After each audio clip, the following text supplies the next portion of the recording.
So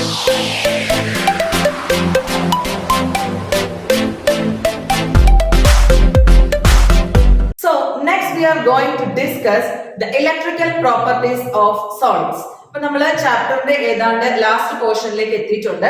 അവിടെ നമുക്ക് ഇനി പഠിക്കാനുള്ളത് electrical properties and magnetic properties of solids ആണ്. So first is electrical property. അതിൽ നമുക്ക് പഠിക്കാനുള്ളത് ഇലക്ട്രിക്കൽ കണ്ടക്ടിവിറ്റി ഓഫ് മെറ്റൽസ് ആണ്. മെറ്റൽസിന്റെ ഇലക്ട്രിക്കൽ കണ്ടക്ടിവിറ്റി ആണ്. നമ്മൾ ഹൈസ്കൂൾ ക്ലാസ്സുകളിലൊക്കെ പഠിച്ചിട്ടുണ്ട്. Substances can be classified into 3 types based on their electrical conductivity. അല്ലെ, ഇലക്ട്രിക്കൽ കണ്ടക്ടിവിറ്റിയുടെ ബേസിൽ അവരെ നമുക്ക് 3 കാറ്റഗറീസ് ആയിട്ട് ക്ലാസിഫൈ ചെയ്യാൻ പറ്റും. എങ്ങനെയൊക്കെയായിരുന്നു? Yes, that is conductors, insulators and semiconductors. എന്തിന്റെ ബേസിലാണ്? കണ്ടക്ടേഴ്സ് എന്ന് പറഞ്ഞാൽ ഇലക്ട്രിസിറ്റിയെ കംപ്ലീറ്റ് ആയിട്ട് കണ്ടക്ട് ചെയ്യുന്ന സബ്സ്റ്റൻസ് ആയിരിക്കും. പാർഷ്യലി കണ്ടക്ട് ചെയ്യുന്നവരെ സെമി കണ്ടക്ടേഴ്സ് എന്നും എന്താണ് കണ്ടക്ട് ചെയ്യാത്തവരെ ഇൻസുലേറ്റേഴ്സ് എന്നുമാണ് നമ്മൾ വിളിച്ചത് ആണല്ലോ. എന്നാൽ നമ്മൾ മെറ്റൽസിന്റെ കേസിൽ ഇലക്ട്രിക്കൽ കണ്ടക്ടിവിറ്റി എക്സ്പ്ലെയിൻ ചെയ്യുന്നത് ഒരു തിയറിയുടെ ബേസിസിലാണ്. And that theory is known as band theory. So electrical conductivity of solids, അതായത് in the case of metals, it can be explained by using a theory and that theory is known as band theory. Okay, ഇനി നമ്മൾ പറയുന്നത് നമ്മുടെ മെറ്റൽസിന്റെ കേസിൽ അവരുടെ conductivity depend ചെയ്തിരിക്കുന്നത് അവരുടെ വാലൻസ് ഇലക്ട്രോൺസിന്റെ നമ്പറിനെയാണ്.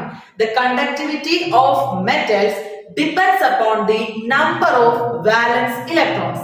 നമുക്കറിയാം വാലൻസ് ഇലക്ട്രോൺസ് എന്ന് പറഞ്ഞാൽ എന്താ? ഔട്ടർ മോസ്റ്റ് ഷെല്ലിലെ ഇലക്ട്രോൺസ് ആണെന്നുള്ളത് അറിയാം. അപ്പൊ നമ്മൾ മെറ്റൽസിന്റെ കണ്ടക്ടിവിറ്റി എക്സ്പ്ലെയിൻ ചെയ്യുന്നത് ഇവരുടെ അവൈലബിലിറ്റി ഓഫ് വാലൻസ് ഇലക്ട്രോൺസിനെ ഡിപ്പെൻഡ് ചെയ്തിട്ടാണ്. ഓക്കെ, സോ നമുക്ക് ആദ്യം എന്താണ് ബാൻഡ്, എങ്ങനെയാണ് ബാൻഡ് ഫോർമേഷൻ നടക്കുന്നത് എന്നുള്ളത് ജസ്റ്റ് ഒന്ന് പറയാം. നമ്മൾ ലാസ്റ്റ് ഇയറിൽ പഠിച്ചിട്ടുണ്ട്. നമ്മളുടെ മെറ്റൽസിനകത്തില് എന്തുണ്ട്? അറ്റോമിക് ഓർബിറ്റൽസ് ഉണ്ടെന്ന് പഠിച്ചിട്ടുണ്ട്. ഇനി ഈ അറ്റോമിക് ഓർബിറ്റൽസ് കമ്പൈൻ ചെയ്യുമ്പോൾ എന്താണ് ഫോം ചെയ്യുന്നത്?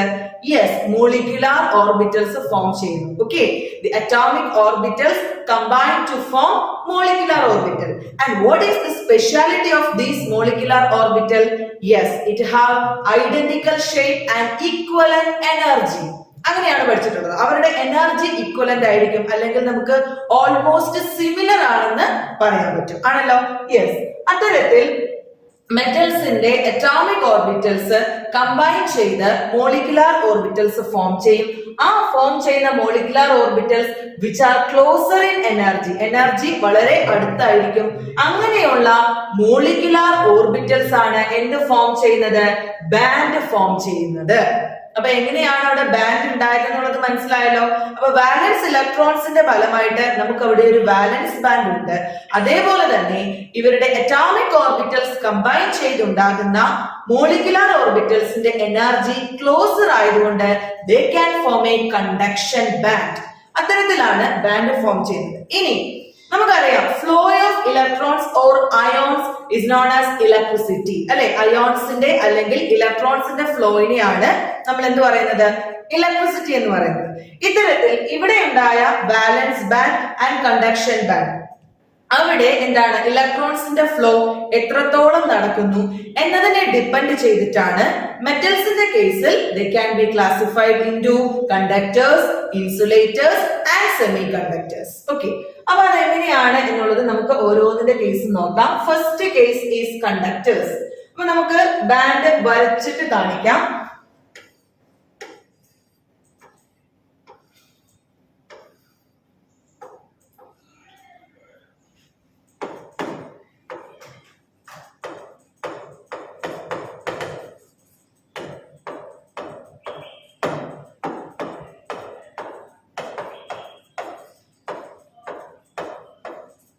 Yes. എന്താ പറഞ്ഞിരിക്കുന്നത്? In the case of conductors, the conduction band and valence band overlap each other. അല്ലെ, കണ്ടക്ടേഴ്സിന്റെ കേസിൽ കണ്ടക്ഷൻ ബാൻഡും വാലൻസ് ബാൻഡും പരസ്പരം ഓവർലാപ്പ് ചെയ്താണ് ഇരിക്കുന്നത്. എന്ന് വെച്ചാൽ അവർക്കിടയിൽ ഒരു ഗ്യാപ്പ് ഇല്ല. അതുകൊണ്ട് തന്നെ electrons can flow easily from valence band to conduction band. ഇലക്ട്രോൺസിന് വാലൻസ് ബാൻഡിൽ നിന്നും കണ്ടക്ഷൻ ബാൻഡിലേക്ക് വളരെ ഈസി ആയിട്ട് എന്ത് ചെയ്യാൻ പറ്റും? ഫ്ലോ ചെയ്യാനായിട്ട് സാധിക്കും. അതുകൊണ്ടാണ് ഇവിടെ ഈസി ആയിട്ടുള്ള ഇലക്ട്രോൺസിന്റെ ഫ്ലോ നടക്കുന്നത് കൊണ്ടാണ് കണ്ടക്ടേഴ്സ് ക്യാൻ കണ്ടക്ട് ഇലക്ട്രിസിറ്റി എന്ന് പറയുന്നത്. ഓക്കെ ആണല്ലോ. അപ്പൊ in the case of conductors the conduction band and valence band are overlap each other, so the electrons can flow easily from valence band to conduction band, so they can conduct electricity. Okay, but in the case of semiconductors, നമ്മൾ semiconductorsന്റെ കേസിലേക്ക് വരുമ്പോൾ എങ്ങനെയാണ് വാലൻസ് ബാൻഡും conduction ബാൻഡും exist ചെയ്യുന്നത്? There is a small gap between valence band and conduction band. Conduction bandും valence bandും തമ്മിൽ ഒരു ചെറിയ gap ഉണ്ടാവും. മനസ്സിലായോ? ഈ ഒരു ഗ്യാപ്പിനെ നമ്മൾ വിളിക്കുന്ന പേരാണ് ഫോർബിഡൻ സെന്റർ. എന്താണ് പറയുന്നത്? Forbidden centre. So there is a small gap between conduction band and valence band in the case of semiconductors, and that small gap is known as forbidden center. ഇങ്ങനെ ഒരു സ്മോൾ ഗ്യാപ്പ് ഇവർക്കിടയിൽ എക്സിസ്റ്റ് ചെയ്യുന്നത് കൊണ്ട് തന്നെ only few electrons can flow from valence band to conduction band. വളരെ കുറച്ച് ഇലക്ട്രോൺസിന് മാത്രമേ വാലൻസ് ബാൻഡിൽ നിന്നും കണ്ടക്ഷൻ ബാൻഡിലേക്ക് ഫ്ലോ ചെയ്യാൻ സാധിക്കത്തുള്ളൂ. അതുകൊണ്ടാണ് semi conductors conduct electricity partially, വളരെ കുറച്ച് മാത്രമാണ് സെമി കണ്ടക്ടേഴ്സ് ഇലക്ട്രിസിറ്റിയെ കണ്ടക്ട് ചെയ്യുന്നത് എന്ന് പറയാനുള്ള റീസൺ ആണ് ഇത്. ഓക്കെ, ഇനി വാട്ട് അബൌട്ട് ദി ഇൻസുലേറ്റേഴ്സ്? ഇൻസുലേറ്റേഴ്സിന്റെ കേസിൽ അപ്പൊ നമുക്കത് ഗസ് ചെയ്യാവുന്നതേ ഉള്ളൂ. എന്താണ്? There is a large gap between valence band and conduction band. കണ്ടക്ഷൻ ബാൻഡും വാലൻസ് ബാൻഡും തമ്മിൽ ഒരു ലാർജ് ഗ്യാപ്പ് ആണ് അവിടെ എക്സിസ്റ്റ് ചെയ്യുന്നത്. അതുകൊണ്ട് തന്നെ no electrons can flow from valence band to conduction band. വാലൻസ് ബാൻഡിൽ നിന്നും കണ്ടക്ഷൻ ബാൻഡിലേക്ക് ഒരു ഇലക്ട്രോണിന് പോലും എന്ത് ചെയ്യാൻ പറ്റില്ല? ഫ്ലോ ചെയ്യാൻ സാധിക്കില്ല. So they do not conduct electricity. അതുകൊണ്ട് ഇൻസുലേറ്റേഴ്സ് എന്ത് ചെയ്യില്ല? ഇലക്ട്രിസിറ്റിയെ കണ്ടക്ട് ചെയ്യത്തില്ല.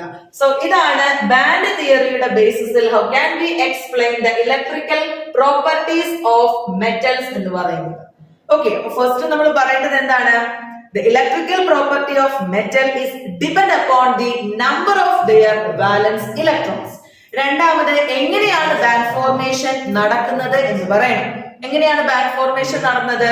Yes, the atomic orbitals of metals combine to form molecular orbitals. Their energy are in closer, so they can form a band.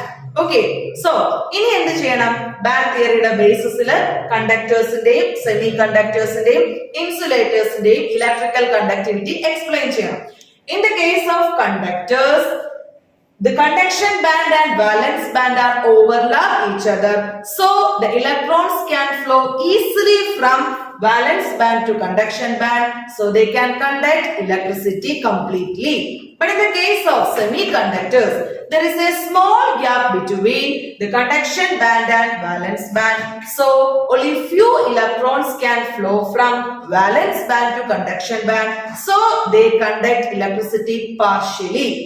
And in the case of insulators, there is a large gap between conduction band and valence band, so no electrons can flow from valence band to conduction band, so they do not conduct electricity.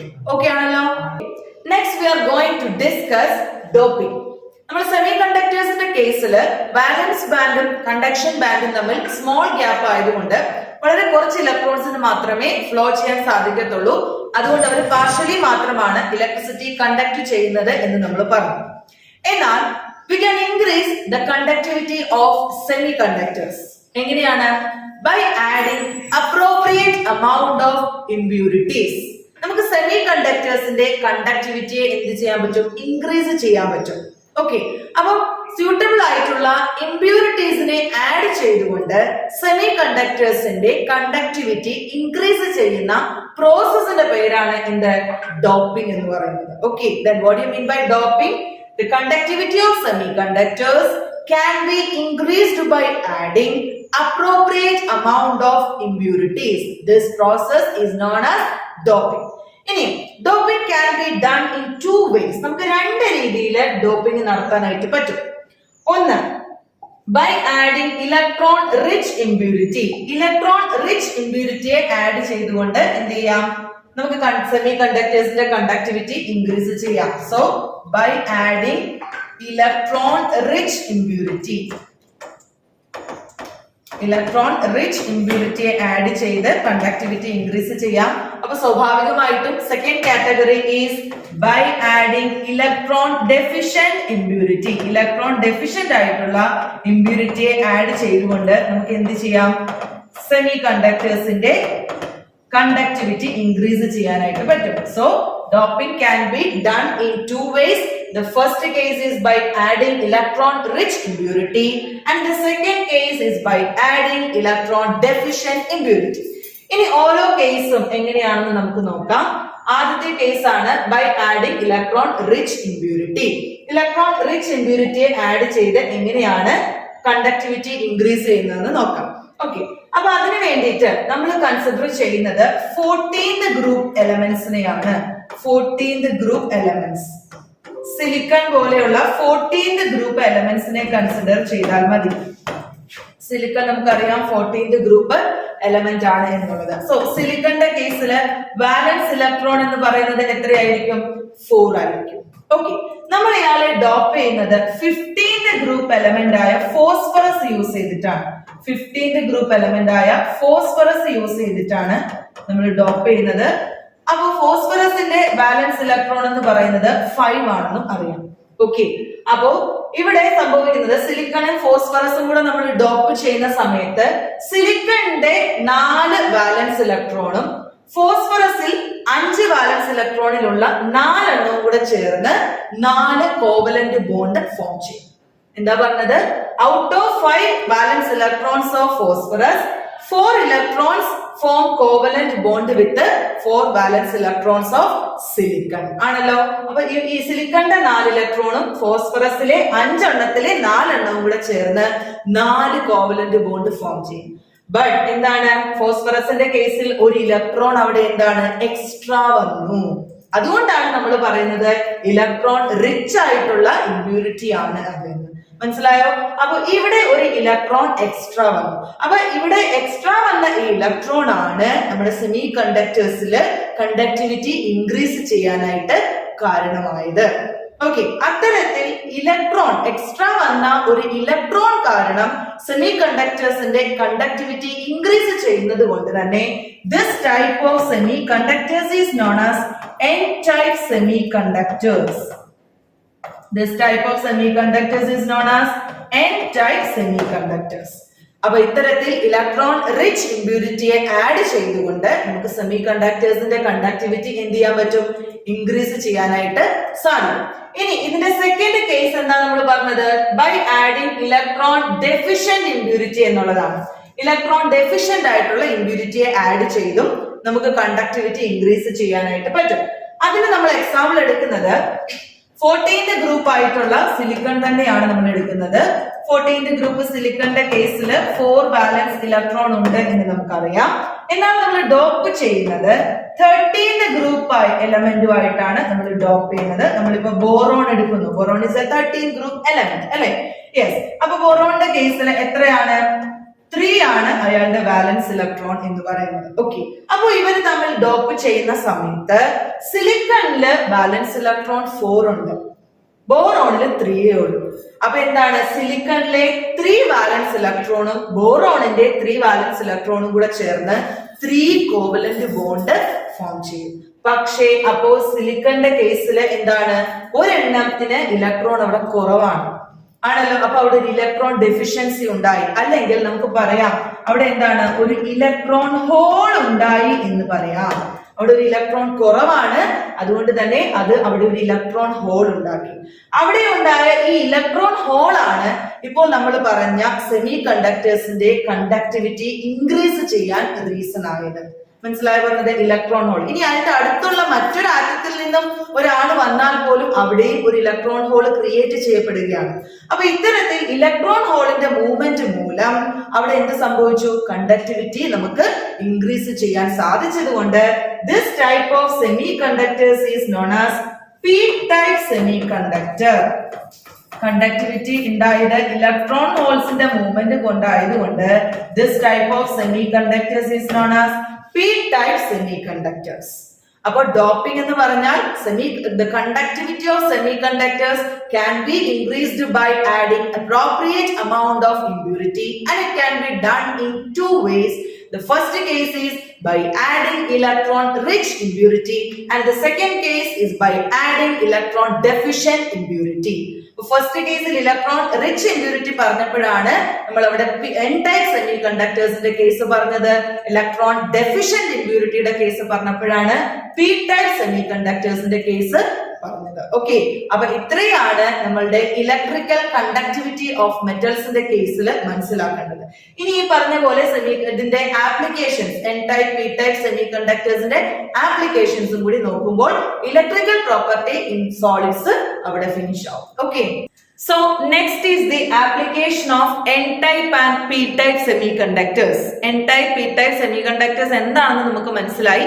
ഇനി അവരുടെ applications 2-3 point ഇവിടെ കൊടുത്തിട്ടുണ്ട്. It finds a great use in manufacture of electrical components. അപ്പോൾ electrical components ഉണ്ടാക്കാൻ വേണ്ടിയിട്ട് നമുക്ക് n-type and p-type semiconductors use ചെയ്യാം. അതേപോലെ തന്നെ ഏറ്റവും വലിയൊരു ആപ്ലിക്കേഷൻ ആണ് ഡയോഡ് എന്ന് പറയുന്നത്. Diode is a combination of n-type and p-type semiconductors extensively used as a rectifier. n-type and p-type semiconductorsന്റെ ഒരു കോമ്പിനേഷൻ ആണ് ഡയോഡ് എന്ന് പറയുന്നത്. നിങ്ങൾ ഹൈസ്കൂൾ ക്ലാസ്സുകളിൽ ഡയോഡിനെ കുറിച്ച് കേട്ടിട്ടുണ്ട്. നമ്മൾ റെക്ടിഫയർ ആയിട്ട് അതിനെ യൂസ് ചെയ്യും. ഇനി മറ്റൊരു യൂസ് എന്താണ്? Transistors. Transistors are manufactured by keeping a layer of one type of semiconductor between two layers of another type of semiconductors. അത്തരത്തിൽ നമുക്ക് ട്രാൻസിസ്റ്റേഴ്സ് നിർമ്മിക്കാൻ വേണ്ടിയും എന്ത് യൂസ് ചെയ്യാം? N type and P type semiconductors use ചെയ്യാം. ഇനി എന്താണ്? അതിൽ തന്നെ NPN ട്രാൻസിസ്റ്ററും ഉണ്ട്, അതേപോലെ PNP ടൈപ്പ് ട്രാൻസിസ്റ്റേഴ്സും ഉണ്ട്. എന്താണ്? ഓഡിയോ സിഗ്നൽസ് ഒക്കെ റെക്ടിഫൈ ചെയ്യാനും ആംപ്ലിഫൈ ചെയ്യാനും ഡിറ്റക്ട് ചെയ്യാനും ഒക്കെ വേണ്ടിയിട്ട് NPN PNP ട്രാൻസിസ്റ്റേഴ്സിനെ നമുക്ക് എന്ത് ചെയ്യാം? യൂസ് ചെയ്യാം. അതേപോലെ തന്നെ സോളാർ സെൽ എന്ന് പറയുന്നത് ഒരു എന്താണ് എഫിഷ്യന്റ് ആയിട്ടുള്ള ഫോട്ടോ ഡയോഡ് ആണ്. അതൊക്കെ നിർമ്മിക്കാൻ വേണ്ടിയിട്ട് നമുക്ക് N type and P type semiconductors use ചെയ്യാം. So these are the applications of N type and P type semiconductors. അപ്പൊ ഇത്രയാണ് നമുക്ക് ഇലക്ട്രിക്കൽ പ്രോപ്പർട്ടീസ് ഓഫ് സോളിഡ്സിന്റെ കേസിൽ അറിഞ്ഞിരിക്കേണ്ടത്. സോ നെക്സ്റ്റ് നമുക്ക് മാഗ്നറ്റിക് പ്രോപ്പർട്ടീസ് ഓഫ് സോളിഡ്സിലേക്ക് പോകാം. So next we are going to discuss the magnetic properties of solids. നമുക്കറിയാം ഏതൊരു വസ്തുവിനും ഒരു മാഗ്നറ്റിക് പ്രോപ്പർട്ടി പൊസസ് ചെയ്യാനായിട്ട് സാധിക്കും, അല്ലെ? Every substance possess magnetic property. ഇനി നമ്മൾ മെറ്റൽസിന്റെ കേസിലേക്ക് വരുവാണെന്നുണ്ടെങ്കിൽ എന്താണ്? Each electron in an atom behaves like A tiny magnet. ഒരു ആറ്റത്തിനകത്തിലെ ഓരോ ഇലക്ട്രോണും ഒരു ചെറിയ മാഗ്നറ്റ് ആയിട്ടായിരിക്കും എന്ത് ചെയ്യുന്നത്? ബിഹേവ് ചെയ്യുന്നത്. ഇനി അവരുടെ മാഗ്നറ്റിക് മൊമെന്റ് ഒറിജിനേറ്റ് ചെയ്യുന്നത് 2 ടൈപ്പ് ഓഫ് മോഷൻസിൽ നിന്നാണ്. Their magnetic moment originates from 2 types of motions. ഏതൊക്കെയാണ് ആ motions? The first one is its orbital motion. അപ്പൊ എന്താണ് ഈ ഓർബിറ്റൽ മോഷൻ എന്ന് പറഞ്ഞാൽ? Yes, around the nucleus. ന്യൂക്ലിയസിന് ചുറ്റുമുള്ള മോഷനെ വിളിക്കുന്ന പേരാണ് ഓർബിറ്റൽ മോഷൻ. നമുക്കറിയാം electrons are revolving around the nucleus, അല്ലെ? സോ അത്തരം മോഷനെയാണ് നമ്മൾ എന്ത് പറയുന്നത്? ഓർബിറ്റൽ മോഷൻ എന്ന് പറയുന്നത്. And the second one is its spin around its own axis. അവരുടെ സ്വന്തം ആക്സിസിൽ തന്നെ അവർ റൊട്ടേറ്റ് ചെയ്യുമ്പോൾ ഉണ്ടാകുന്ന സ്പിൻ മോഷൻ. ഇത്തരത്തിലുള്ള 2 മോഷനിലൂടെയാണ് ആ ഇലക്ട്രോൺസിന് എന്ത് കിട്ടുന്നത്? മാഗ്നറ്റിക് മൊമെന്റ് കിട്ടുന്നത്. ഓക്കെ, അപ്പൊ ഒരു ആറ്റത്തിലെ ഓരോ ഇലക്ട്രോണിനും ഒരു ടൈനി മാഗ്നറ്റ് ആയിട്ട് ബിഹേവ് ചെയ്യാനുള്ള കഴിവുണ്ട്. അവരുടെ മാഗ്നറ്റിക് മൊമെന്റ് 2 ടൈപ്പ് ഓഫ് മോഷൻസിലൂടെയാണ് വരുന്നത്. First type is it's orbital motion around the nucleus, and the second type is it's spin around it's on axis. Okay, ഇനി എന്താണ് രണ്ടാമത്തെ case? So each electron has a permanent spin and orbital magnetic moment. ഓരോ ഇലക്ട്രോണിനും ഒരു permanent സ്പിന്നും ഉണ്ട്, അതേപോലെ തന്നെ orbital magnetic momentum ഉണ്ട്. മനസ്സിലായല്ലോ? അപ്പൊ നമുക്ക് ഈ മാഗ്നറ്റിക് മൊമെന്റിന്റെ മാഗ്നിറ്റ്യൂഡ് വളരെ ചെറുതാണ്, സ്മോൾ ആണ് അവരുടെ മാഗ്നിറ്റ്യൂഡ് എന്ന് പറയുന്നത്. ഓക്കെ, ഇനി അത് മെഷർ ചെയ്യുന്ന യൂണിറ്റ് എന്ന് പറയുന്നത് ബോർ മാഗ്നെറ്റോൺ. മനസ്സിലായോ? The magnitude of magnetic moment is very small and it can be measured by in the unit Bohr magneton. Bohr magnetonനെയാണ് നമ്മൾ nu b എന്നതുകൊണ്ട് റെപ്രസെന്റ് ചെയ്തിരിക്കുന്നത്. And 1 Bohr magneton is equal to 9.27 into 10 raised to minus 24 ampere meter square ആണ്. Okay, അപ്പൊ എന്തൊക്കെ കാര്യങ്ങളാണ് നമ്മൾ പറഞ്ഞത്? നമ്മുടെ എന്താണ് magnetic property. Every substance poses magnetic property and every electron in an atom behaves like a tiny magnet. Okay, its magnetic moment is caused because of two motions. The first one is its orbital motion around the nucleus and the second one is its spin motion on its own axis. Okay, and the magnitude of this magnetic moment is very small and its unit is Bohr magneton and its value is 9.27 into 10 raised to minus 24 ampere meter square. അപ്പോൾ ഇത്രയാണ് അതിന്റെ ഒരു general part ആയിട്ട് നിങ്ങൾ ഓർത്തിരിക്കേണ്ടത്. ഇനിയും നമ്മുടെ സോളിഡ്സിന്റെ കേസിൽ on the basis of magnetic property we can classify them into 5 categories. നമുക്ക് 5 കാറ്റഗറീസ് ആയിട്ട് അവരെ എന്ത് ചെയ്യാം? ക്ലാസിഫൈ ചെയ്യാം. ഏതൊക്കെയാണ് ആ കാറ്റഗറി എന്ന് നോക്കാം. That is, the first one is paramagnetism. Paramagnetism. And the second one is diamagnetism. Diamagnetism. And the third one is ferromagnetism. Ferromagnetism. Then the fourth one is antiferromagnetism. Antiferromagnetism.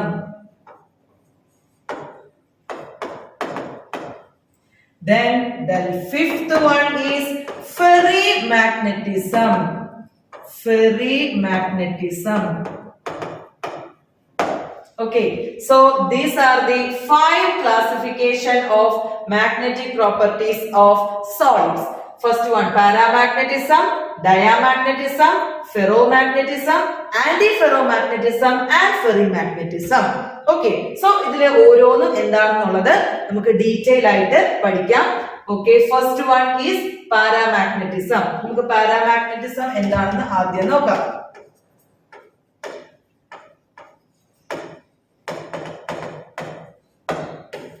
ഓരോ point ആയിട്ട് ഓർത്ത് പറയാം. Yes, first point. It is weakly attracted by magnetic field. It is weakly attracted by magnetic field. Magnetic field നെ വളരെ week ആയിട്ട് മാത്രമാണ് എന്ത് attract ചെയ്യുന്നത്? പാരാമാഗ്നറ്റിസം അട്രാക്ട് ചെയ്യുന്നത്. അതാണ് ഫസ്റ്റ് പോയിന്റ്. ഇനി അതിന്റെ സെക്കൻഡ് പോയിന്റ് എന്ന് പറയുന്നത് it can be weakly magnetized. Magnetize ചെയ്യാനായിട്ട് വളരെ വീക്ക് ആയിട്ടേ സാധിക്കുകയുള്ളൂ. It can be weakly magnetised. Weekly magnetised. Second point. Okay, ഇനി മൂന്നാമത്തെ പോയിന്റ്. വീക്ക്ലി മാഗ്നറ്റൈസ്ഡ് കൊണ്ട് ഉദ്ദേശിക്കുന്നത് എന്താണെന്നുള്ളതാണ് മൂന്നാമത്തെ പോയിന്റ് ആയിട്ട് പറയുന്നത്. They lose their magnetic property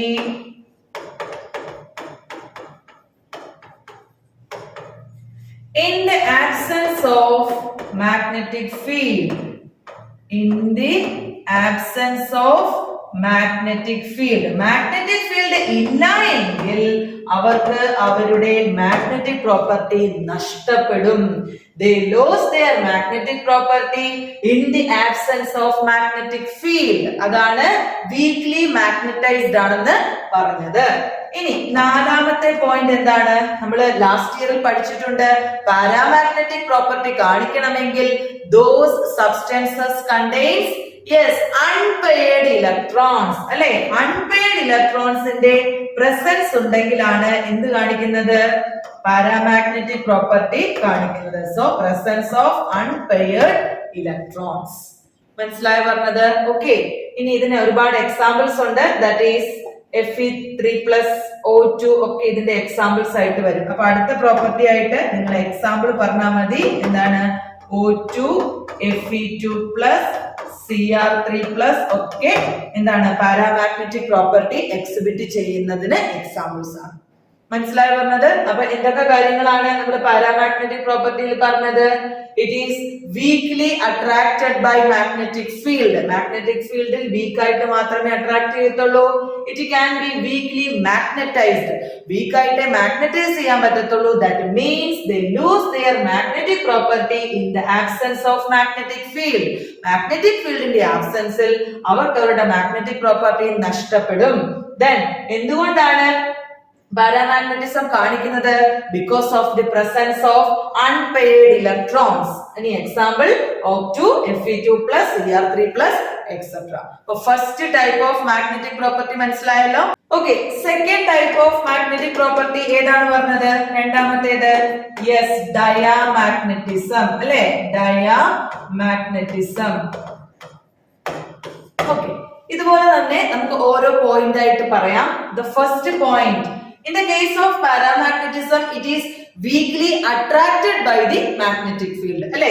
പാരാമാഗ്നറ്റിസത്തിന്റെ കേസിൽ വീക്ക്ലി അട്രാക്റ്റഡ് ആണെങ്കിൽ in the case of diamagnetism it is weakly repelled by the magnetic field. weakly repelled by the magnetic field. magnetic fieldൽ weak ആയിട്ട് repel ചെയ്യുന്നവരാണ് ഏത്? ഡയാമാഗ്നറ്റിക് സബ്സ്റ്റൻസ് എന്ന് പറയുന്നത്. First point അതാണ്. രണ്ടാമത്തെ പോയിന്റ് നേരത്തെ പറഞ്ഞതുപോലെ തന്നെ ഇറ്റ് ഈസ് വീക്ക്ലി എന്താണ്? മാഗ്നറ്റൈസ്ഡ്. ഇവിടെ എന്തുകൊണ്ടാണ് വീക്ക്ലി മാഗ്നറ്റൈസ്ഡ് എന്ന് പറയുന്നത്? അതിന്റെ റീസൺ എന്താണ്? കാരണം നമ്മൾ പഠിച്ചിട്ടുണ്ട് ഡയാമാഗ്നറ്റിക് പ്രോപ്പർട്ടി എക്സിബിറ്റ് ചെയ്യണമെങ്കിൽ എന്താണ്? അവിടെ പെയർഡ് ഇലക്ട്രോൺസിന്റെ പ്രസൻസ് ഉണ്ടായിരിക്കണം. അപ്പൊ diamagnetic property is due to the presence of paired electrons. due to the presence of paired electrons ആണല്ലോ. അപ്പൊ ഇലക്ട്രോൺസ് പെയർഡ് ആയതുകൊണ്ട് തന്നെ എന്താണ്? ഇവരുടെ മാഗ്നറ്റിക് മൊമെന്റ് പരസ്പരം ക്യാൻസൽ ചെയ്തു പോകും. മനസ്സിലായോ? Since electrons are paired their magnetic moment cancel each other. അങ്ങനെ ക്യാൻസൽ ചെയ്യുന്നത് കൊണ്ട് they lose their magnetic property. അവർക്ക് അവരുടെ മാഗ്നറ്റിക് പ്രോപ്പർട്ടി നഷ്ടപ്പെടും. അതുകൊണ്ടാണ് they are weakly magnetized എന്ന് പറയുന്നത്. അപ്പം സെക്കൻഡ് പോയിന്റ് എന്താണ്? പെയർഡ് ഇലക്ട്രോൺസ് ആയതുകൊണ്ട് magnetic moment cancel each other അല്ലെ. Magnetic moment cancel each other, പരസ്പരം അത് ക്യാൻസൽ ആയി പോകും. അതുകൊണ്ട് തന്നെ എന്ത് സംഭവിക്കും? they lose their magnetic property. അവർക്ക് അവരുടെ മാഗ്നറ്റിക് പ്രോപ്പർട്ടി എന്ത് ചെയ്യും? നഷ്ടപ്പെടും. they lose their magnetic property. ഇനി ഇതിന്റെ എക്സാമ്പിൾ ആയിട്ട് നിങ്ങൾക്ക് ആരെയൊക്കെ പറയാം? സോഡിയം ക്ലോറൈഡ് ഒരു എക്സാമ്പിൾ ആണ്. അതേപോലെ തന്നെ വാട്ടർ ഒരു എക്സാമ്പിൾ ആണ്. അതേപോലെ തന്നെ ബെൻസീൻ ഒരു എക്സാമ്പിൾ ആണ്. ഇതൊക്കെ ഡയാമാഗ്നറ്റിക് പ്രോപ്പർട്ടി കാണിക്കുന്ന സബ്സ്റ്റൻസിന് എക്സാമ്പിൾസ് ആണ്. മനസ്സിലായോ? അപ്പൊ ഡയാമാഗ്നറ്റിക് പ്രോപ്പർട്ടിയിൽ നമ്മൾ എന്തൊക്കെ കാര്യങ്ങളാണ് പറഞ്ഞത് എന്ന് പറഞ്ഞേ. The first one, it is weakly repelled by the magnetic field അല്ലെ. മാഗ്നറ്റിക് ഫീൽഡിൽ വീക്ക്ലി റിപ്പൽ ചെയ്യുന്ന സബ്സ്റ്റൻസുകളാണ് ഡയാമാഗ്നറ്റിക് സബ്സ്റ്റൻസ് എന്ന് പറഞ്ഞു. Second one is weakly magnetized ആണെന്ന് പറഞ്ഞു. എന്തുകൊണ്ടാണ്? ബിക്കോസ് പ്രസൻസ് ഓഫ് പെയർഡ് ഇലക്ട്രോൺസ് അല്ലെ. പെയർഡ് ഇലക്ട്രോൺസിന്റെ പ്രസൻസ് ആയതുകൊണ്ട് തന്നെ their magnetic moment cancel each other. അവരുടെ മാഗ്നറ്റിക് മൊമെന്റ് പരസ്പരം ക്യാൻസൽ ആയി പോകുന്നു. അതുകൊണ്ട് തന്നെ they lose their magnetic property. മനസ്സിലായോ? അതുകൊണ്ടാണ് they are weakly magnetized എന്ന് പറയുന്നത്. Example NaCl, H2O, benzene etcetera. അപ്പൊ ഡയാമാഗ്നറ്റിസം എന്താണെന്ന് ക്ലിയർ ആയല്ലോ. So next, the third classification of magnetic property exhibited by the solid is ferromagnetism. Ferromagnetism. Okay. In the case case of paramagnetism, it is weakly attracted by the magnetic field, and in the case of diamagnetism, it is weakly repelled by the magnetic field. And in the case of ferromagnetism, it is strongly attracted by the magnetic field. ഫെറോമാഗ്നറ്റിസത്തിന്റെ കേസിൽ എന്താണ് magnetic ഫീൽഡിൽ അത് strongly attracted ആണ്, strongly attracted by the magnetic field ആണ്. Okay, that is the first point. Okay, അത് clear ആണല്ലോ. ഇനി രണ്ടാമത്തെ point, it is permanently magnetized ആണ്. അപ്പുറത്തൊക്കെ നമ്മൾ വീക്ക്ലി മാഗ്നറ്റൈസ്ഡ് എന്നല്ലേ പറഞ്ഞത്, പക്ഷേ ഇവിടെ എന്താണ് പെർമനന്റ്ലി മാഗ്നറ്റൈസ്ഡ് ആണ്. അപ്പൊ എന്തുകൊണ്ടാണ് പെർമനന്റ്ലി മാഗ്നറ്റൈസ്ഡ് എന്ന് പറയുന്നത്? ബിക്കോസ് നമ്മളുടെ ഫെറോമാഗ്നറ്റിക് സബ്സ്റ്റൻസിനകത്തില് മെറ്റൽ അയോൺസ് ഉണ്ട്. ഈ മെറ്റൽ അയോൺസിനെ നമ്മൾ ഒരുമിച്ച് ഒരു ഗ്രൂപ്പ് ആയിട്ട് വെക്കുമ്പോൾ അവിടെ ഒരു സ്മോൾ റീജിയൻ അവർ ഫോം ചെയ്യുന്നുണ്ട്. ആ സ്മോൾ റീജിയനെ നമ്മൾ വിളിക്കുന്ന പേരാണ് ഡൊമെയിൻസ്. അപ്പൊ എന്താ പറഞ്ഞത്? Metal ions of ferromagnetic substances.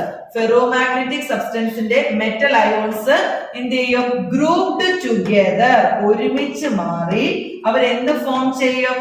To form small regions, ചെറിയ ചെറിയ റീജിയൻസ് ഫോം ചെയ്യും. To form small regions. ഇനി ആ റീജിയൻസിനെ നമ്മൾ എന്താ വിളിക്കുന്നത്? Which is called domains. Domains എന്നാണ് നമ്മൾ ആ റീജിയനെ വിളിക്കുന്നത്. ഓക്കെ, ഇനി ഇതിലെ ഓരോ ഡൊമെയിനും ഒരു ടൈനി മാഗ്നറ്റ് ആയിട്ട് എന്ത് ചെയ്യുന്നുണ്ട്?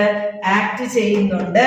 Each domain behaves like A tiny magnet. ഓരോ ഡൊമെയിനും ഒരു ചെറിയ മാഗ്നറ്റ് ആയിട്ടാണ് എന്ത് ചെയ്യുന്നത്? ആക്ട് ചെയ്യുന്നത്. ഇനി അടുത്തത് പറയാൻ പോകുന്നതാണ് വളരെ പ്രധാനപ്പെട്ട പോയിന്റ് എന്ന് പറയുന്നത്. അപ്പൊ ഇത്രയും നമുക്ക് മനസ്സിലായി എന്താണ് ഫെറോമാഗ്നറ്റിക് സബ്സ്റ്റൻസ് എന്ന് പറഞ്ഞാൽ strongly attracted by the magnetic field ആണ്.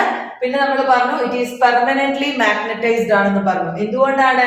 ബിക്കോസ് മെറ്റൽ അയോൺ, നമ്മള് ഫെറോമാഗ്നറ്റിക് സബ്സ്റ്റൻസിനകത്തിലെ മെറ്റൽ അയോൺസിനെ ഒരുമിച്ച് ചേർത്ത് ഉണ്ടാക്കുന്ന റീജിയൻസ്, ചെറിയ റീജിയൻസിനെ നമ്മൾ വിളിക്കുന്ന പേരാണ് ഡൊമെയിൻസ് എന്ന് പറയുന്നത്.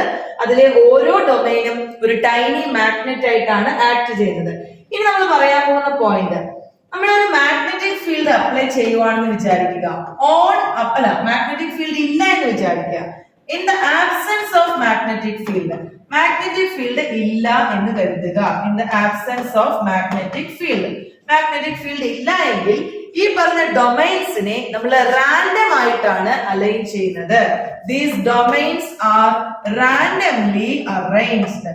ഈ ഡൊമൈൻസിനെ നമ്മൾ എങ്ങനെയാണ് ഒരു ഓർഡർ ഇല്ലാതെ റാൻഡം ആയിട്ടാണ് അലൈൻ ചെയ്യുന്നത്.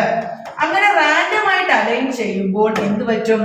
ഇവരുടെ മാഗ്നറ്റിക് മൊമെന്റ് പരസ്പരം ക്യാൻസൽ ചെയ്തു പോകും. their magnetic moment cancel each other. അതാണ് നിങ്ങൾ ഓർക്കേണ്ട ഒരു പോയിന്റ്. ഇത് ഏത് കേസാണ് നമ്മൾ പറഞ്ഞത്? In the absence of magnetic field ആണ്. ബട്ട് നമ്മൾ ഒരു മാഗ്നറ്റിക് ഫീൽഡ് അപ്ലൈ ചെയ്യുവാണെന്ന് വിചാരിക്കൂ. ഒരു magnetic field in the presence of magnetic field ആണെങ്കിൽ നമ്മൾ ഒരു മാഗ്നറ്റിക് ഫീൽഡ് അപ്ലൈ ചെയ്യുമ്പോൾ എന്ത് സംഭവിക്കും? ഈ പറഞ്ഞ ഡൊമൈൻസ് ഉണ്ടല്ലോ, ഈ ഡൊമൈൻസ് ഈ മാഗ്നറ്റിക് ഫീൽഡിന്റെ ഡയറക്ഷനിൽ എന്ത് ചെയ്യും? അലൈൻ ചെയ്യും. These domains are aligned in the direction of magnetic field. അവര് ഈ മാഗ്നറ്റിക് ഫീൽഡിന്റെ ഡയറക്ഷനിൽ അലൈൻ ചെയ്യും. അങ്ങനെ വരുമ്പോൾ അവർക്കൊരു ടോട്ടൽ മാഗ്നറ്റിക് ഫീൽഡ് ഉണ്ടാവും. ആ സമയത്ത് നമ്മൾ മാഗ്നറ്റിക് ഫീൽഡ് റിമൂവ് ചെയ്താൽ പോലും they do not lose their magnetic property. അവരുടെ മാഗ്നറ്റിക് പ്രോപ്പർട്ടി അവർക്ക് എന്ത് ചെയ്യത്തില്ല? നഷ്ടപ്പെട്ട് പോകത്തില്ല. മനസ്സിലായി പറഞ്ഞത്? അപ്പൊ ഇതൊക്കെയാണ് എന്ത് ഫെറോ മാഗ്നറ്റിക് പ്രോപ്പർട്ടിയിൽ നമ്മൾ മനസ്സിലാക്കേണ്ടത്. അതുകൊണ്ട് തന്നെ നമുക്ക് ഇവരുടെ മാഗ്നറ്റിക് മൊമെന്റ് ഒന്ന് അലൈൻ ചെയ്ത് കാണിക്കുമ്പോൾ നമ്മൾ എന്താ പറഞ്ഞത്?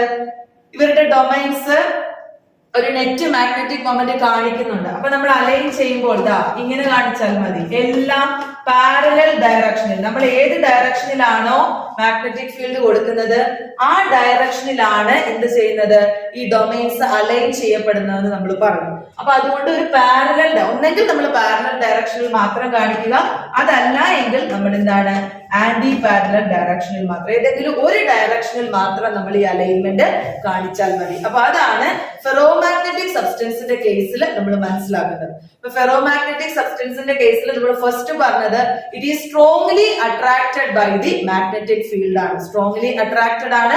അതേപോലെ തന്നെ ദേ ആർ പെർമനന്റ്ലി മാഗ്നറ്റൈസ്ഡ് ആണെന്ന് പറഞ്ഞു, പെർമനന്റ്ലി അവർ മാഗ്നറ്റൈസ്ഡ് ആണെന്ന് പറഞ്ഞു. അത് നമ്മൾ പറഞ്ഞ എന്താണ്, ഫെറോമാഗ്നറ്റിക് സബ്സ്റ്റൻസിന്റെ കേസിൽ അവരുടെ മെറ്റൽ അയോൺസ് എന്ന് പറയുന്നത് സ്മോൾ റീജിയൻസ് ആയിട്ട് ഗ്രൂപ്പ് ആവുന്നുണ്ട്. അവരെ നമ്മൾ ഡൊമൈൻസ് എന്നാണ് വിളിച്ചത്. അപ്പൊ ഒരു മാഗ്നറ്റിക് ഫീൽഡിന്റെ ആബ്സെൻസിലാണെങ്കിൽ ഈ ഡൊമൈൻസിനെ നമ്മൾ റാൻഡം ആയിട്ട് അറേഞ്ച് ചെയ്യുന്നു. അപ്പോൾ അവരുടെ മാഗ്നറ്റിക് മൊമെന്റ് പരസ്പരം ക്യാൻസൽ ചെയ്തു പോകുന്നുണ്ട്. അതേസമയം by applying a magnetic field, നമ്മളൊരു മാഗ്നറ്റിക് ഫീൽഡ് അപ്ലൈ ചെയ്യുന്ന സമയത്താണെങ്കിൽ എന്ത് പറ്റും, ഈ ഡൊമൈൻസ് ആ ഫീൽഡിന്റെ ഡയറക്ഷനിൽ അലൈൻ ചെയ്യുന്നത് കൊണ്ട് അവർക്കൊരു നെറ്റ് മാഗ്നറ്റിക് മൊമെന്റ് കിട്ടും. അതുകൊണ്ടാണ് ദേ ആർ പെർമനന്റ്ലി മാഗ്നറ്റൈസ്ഡ് എന്ന് പറയുന്നത്. അതുകൊണ്ട് തന്നെ എന്താണ്, ഈവൻ നമ്മൾ ആ മാഗ്നറ്റിക് ഫീൽഡ് റിമൂവ് ചെയ്താൽ പോലും അവർക്ക് അവരുടെ മാഗ്നറ്റിക് പ്രോപ്പർട്ടി നഷ്ടപ്പെട്ടു പോകത്തില്ല. അതുകൊണ്ട് തന്നെ പെർമനന്റ് മാഗ്നറ്റ്സിനെ ഫോം ചെയ്യാൻ വേണ്ടി, പ്രൊഡ്യൂസ് ചെയ്യാൻ വേണ്ടി നമുക്ക് യൂസ് ചെയ്യാം, ഫെറോ മാഗ്നറ്റിക് സബ്സ്റ്റൻസിനെ യൂസ് ചെയ്യാനായിട്ട് പറ്റും. അയൺ, കൊബാൾട്ട്, നിക്കൽ എന്നൊക്കെ പറയുന്നത് ഫെറോ മാഗ്നറ്റിക് സബ്സ്റ്റൻസിന് എക്സാമ്പിൾ ആണ്. So next we are moving to the fourth category of magnetic property, that is antiferromagnetism. Antiferromagnetism. Okay. അപ്പൊ ആന്റിഫെറോമാഗ്നറ്റിസത്തിനകത്തില് നമ്മുടെ ഡൊമൈൻസ്, മാഗ്നറ്റിക് മൊമെന്റിന്റെ ഡൊമൈൻസ് എന്ന് പറയുന്നത് പാരലൽ ഡയറക്ഷനിലും അലൈൻ ചെയ്യും, ആന്റി പാരലൽ ഡയറക്ഷനിലും അലൈൻ ചെയ്യും. അതും ഈക്വൽ നമ്പേഴ്സ് ആയിട്ടായിരിക്കും അലൈൻ ചെയ്യുന്നത്. അപ്പൊ നമുക്ക് കാണിക്കാം, ഒരാള് എന്താണ് പാരലൽ ഡയറക്ഷനിലാണ് അലൈൻ ചെയ്യുന്നതെങ്കിൽ അടുത്ത ആള് ആന്റി പാരലൽ ഡയറക്ഷനിലായിരിക്കും അലൈൻ ചെയ്യുന്നത്. അപ്പൊ ഇങ്ങനെ ഈക്വൽ നമ്പേഴ്സിൽ പാരലൽ ആൻഡ് ആന്റി പാരലൽ ഡിറക്ഷനിൽ നമ്മൾ മാഗ്നറ്റിക് മൊമെന്റ് അലൈൻ ചെയ്യുമ്പോൾ അവർ പരസ്പരം എന്തായി പോകും, ക്യാൻസൽ ആയി പോകും. അപ്പൊ ഇവരുടെ ടോട്ടൽ അല്ലെങ്കിൽ നെറ്റ് മാഗ്നറ്റിക് മൊമെന്റ് എന്ന് പറയുന്നത് 0 ആയിരിക്കും. ഓക്കെ, അപ്പൊ ഇത്തരത്തില് ആന്റിഫെറോ മാഗ്നറ്റിക് പ്രോപ്പർട്ടി കാണിക്കുന്നതിന് എക്സാമ്പിൾ ആണ് മാംഗനസ് ഓക്സൈഡ് എന്ന് പറയുന്നത്. മനസ്സിലായല്ലോ? അപ്പൊ അതാണ് ഫെറോ മാഗ്നറ്റിസത്തിൽ നമുക്ക് ഇത്രയുമേ പഠിക്കാനുള്ളൂ. ഇനിയും last category of magnetic property, that is ferrimagnetism. ഫെറിമാഗ്നറ്റിസത്തിലാണെങ്കിൽ നമ്മൾ ഇതേപോലെ തന്നെ മാഗ്നറ്റിക് മൊമെന്റിന്റെ ഡൊമൈൻസിനെ അറേഞ്ച് ചെയ്യുമ്പോൾ അവിടെയും നമ്മൾ പാരലൽ ഡിറക്ഷനിലും ആന്റി പാരലൽ ഡിറക്ഷനിലും തന്നെയാണ് അലൈൻ ചെയ്യുന്നത്. പക്ഷേ എന്താണ്, അൺഈക്വൽ നമ്പേഴ്സിലായിരിക്കും നമ്മൾ അലൈൻമെന്റ് നടത്തുന്നത്. അപ്പൊ അങ്ങനെ അൺഈക്വൽ നമ്പേഴ്സിൽ നമ്മൾ അലൈൻമെന്റ് നടത്തുമ്പോൾ അത് പരസ്പരം എന്ത് ചെയ്യുന്നില്ല, ക്യാൻസൽ ചെയ്ത് പോകുന്നില്ല. ക്യാൻസൽ ചെയ്ത് പോവാത്തത് കൊണ്ട് അവർക്കൊരു നെറ്റ് മാഗ്നറ്റിക് മൊമെന്റ് ഉണ്ടായിരിക്കും. ഓക്കെ, അതാണ് ഫെറിമാഗ്നറ്റിസം എന്ന് പറയുന്നത്. അതേപോലെ തന്നെ ഫെറിമാഗ്നറ്റിസത്തിന്റെ മറ്റൊരു പ്രത്യേകത എന്ന് പറഞ്ഞാൽ നമ്മൾ ഫെറോമാഗ്നറ്റിസവുമായിട്ട് കമ്പയർ ചെയ്യുമ്പോൾ they are weakly attracted by the magnetic field. Magnetic ഫീൽഡിൽ വീക്ക്ലി അട്രാക്റ്റഡ് ആണ് കമ്പയർഡ് ടു ഫെറോമാഗ്നറ്റിസം. അതേപോലെ തന്നെ നമ്മൾ ഫെറിമാഗ്നറ്റിക് സബ്സ്റ്റൻസുകളെ ഹീറ്റ് ചെയ്യുവാണെന്നുണ്ടെങ്കിൽ അവർക്ക് അവരുടെ മാഗ്നറ്റിക് പ്രോപ്പർട്ടി നഷ്ടപ്പെട്ട് അല്ലെങ്കിൽ അവർ പാരാമാഗ്നറ്റിസത്തിലേക്ക് അത് എക്സിബിറ്റ് ചെയ്യുന്ന രീതിയിലേക്ക് മാറും, അങ്ങനെ ഹീറ്റ് ചെയ്യുവാണെന്നുണ്ടെങ്കിൽ. ഓക്കെ, അപ്പോ ഇതിന് എക്സാമ്പിൾ ആയിട്ട് നമുക്ക് മാഗ്നെറ്റൈറ്റ് പറയാം. അതേപോലെ തന്നെ ഫെറൈറ്റ്, ഫെറിമാഗ്നറ്റിസം കാണിക്കുന്ന സബ്സ്റ്റൻസിന് എക്സാമ്പിൾ ആണ് ഫെറൈറ്റ്സ് എന്ന് പറയുന്നത്. Okay, so these are the 5 categories of magnetic property that are exhibited by the solids എന്ന് പറയുന്നത്. ഏതൊക്കെയായിരുന്നു 5 category? First one is paramagnetism, second is diamagnetism, then ferromagnetism, antiferromagnetism, and the last one is ferrimagnetism. Okay, അപ്പൊ ഇത്രയാണ് നമ്മുടെ solid state എന്ന് പറയുന്ന chapter എന്ന് പറയുന്നത്. അപ്പൊ നമ്മുടെ സോളിഡ്സിന്റെ ഒരുപാട് പ്രോപ്പർട്ടീസ് ഈ ചാപ്റ്ററിൽ ഡിസ്കസ് ചെയ്തു. സ്റ്റാർട്ടിങ് നമ്മൾ രണ്ട് main classification amorphous and crystalline സോളിഡ്സിൽ തുടങ്ങി. നമ്മൾ unit cell, crystal lattice, close packing, അത് കഴിഞ്ഞ് എന്താണ് ഇംപെർഫെക്ഷൻസ്, പാക്കിംഗ് എഫിഷ്യൻസി അല്ലെ, അങ്ങനെ പിന്നെ മാഗ്നറ്റിക് പ്രോപ്പർട്ടി, ഇലക്ട്രിക്കൽ പ്രോപ്പർട്ടി, ഇത്രയും ധാരാളം കാര്യങ്ങൾ സോളിഡ്സിന്റെ പെക്യുലാരിറ്റീസ് ആയിട്ട് നമ്മൾ ഈ ചാപ്റ്ററിൽ നിന്ന് ഡിസ്കസ് ചെയ്തു. So hope you all enjoy in this video. See you in the next class. Thank you.